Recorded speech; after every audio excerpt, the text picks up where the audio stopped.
Have you ever wondered why children do not look exactly like their parents, or why some siblings look so different from each other? The answer lies in the process of meiosis, which generates the gametes for reproduction.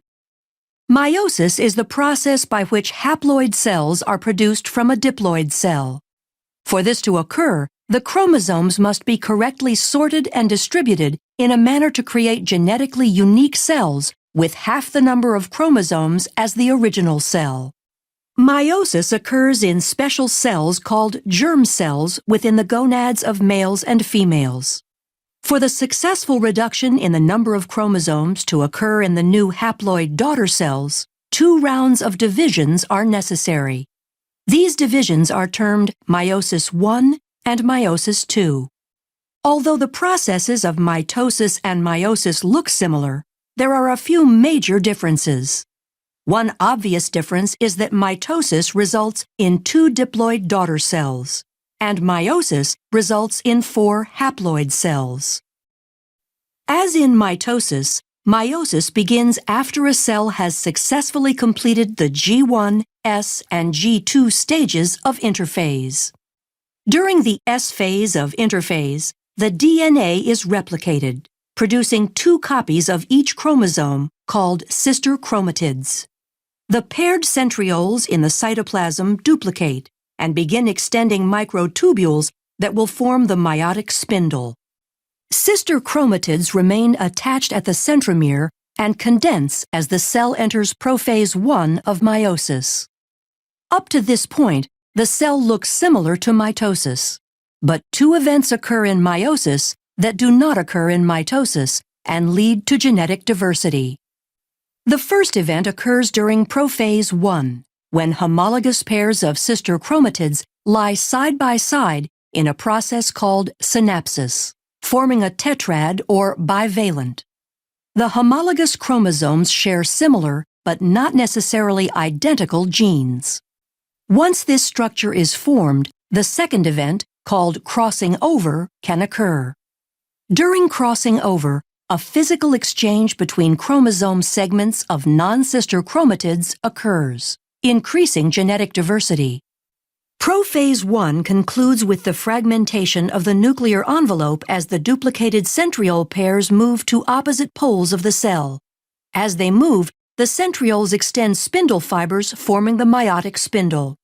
In prometaphase I, with the paired centrioles in place, the meiotic spindle is fully formed. The sister chromatids attach to the spindle fibers by their kinetochores. Here, another key difference between mitosis and meiosis occurs. Because of synapsis and crossing over in meiosis, homologous chromosomes remain aligned, so that a pair of sister chromatids is attached to only one pole by the kinetochore microtubules. In mitosis, each sister chromatid is attached to a spindle fiber. The fibers originate from opposite poles. During metaphase I, bivalents randomly align along the metaphase plate. Due to independent assortment, this alignment is random and adds to genetic diversity. In anaphase I, the homologous chromosomes separate and move toward opposite poles. Meiosis I ends with telophase I, when the chromosomes decondense and the nuclear envelope reforms. Cytokinesis separates the cytoplasmic material, and the 2 daughter cells are separated by a cleavage furrow. Since the final product of meiosis I is 2 haploid cells, meiosis II begins without the chromosomes going through another round of DNA replication. Centrioles again duplicate and begin moving to opposite poles of each cell.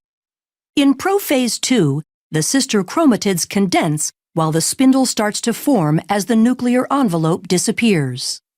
In prometaphase II, the sister chromatids attach to the spindle by kinetochore microtubules, with sister chromatids attached to opposite poles. The spindle aligns the sister chromatids along the metaphase plate during metaphase II. During anaphase II, sister chromatids separate and individual chromosomes move toward the poles. The entire process ends with telophase II, as the chromosomes decondense and the nuclear envelope reforms. Cytokinesis occurs, and cleavage furrows separate the 2 daughter cells into 4 haploid daughter cells. The haploid daughter cells will specialize into gametes, either sperm or egg. These fuse in fertilization to form a zygote, which will grow into a child. The child receives half its chromosomes from its mother and half from its father. Because men and women produce millions of gametes and the selection of gametes in fertilization is random, this contributes to genetic diversity. This explains why a child isn't identical to either parent. But why aren't siblings identical? The diversity comes from several sources. In prophase 1, non-sister chromatids can exchange DNA through crossing over, increasing the genetic diversity of individual chromatids. In addition to crossing over, in metaphase 1, the pairs of homologous chromosomes align independently along the metaphase plate and sort independently into the daughter cells. This process, called independent assortment, produces 4 genetically distinct haploid gametes. As the total number of chromosomes increases in an organism, the number of genetically distinct gametes increases by 2 to the nth power. This means an organism with n equals 3 can produce 8 unique gametes. For humans where n equals 23, there are 2 to the 23rd power unique gametes formed, or over 1 million different possible combinations.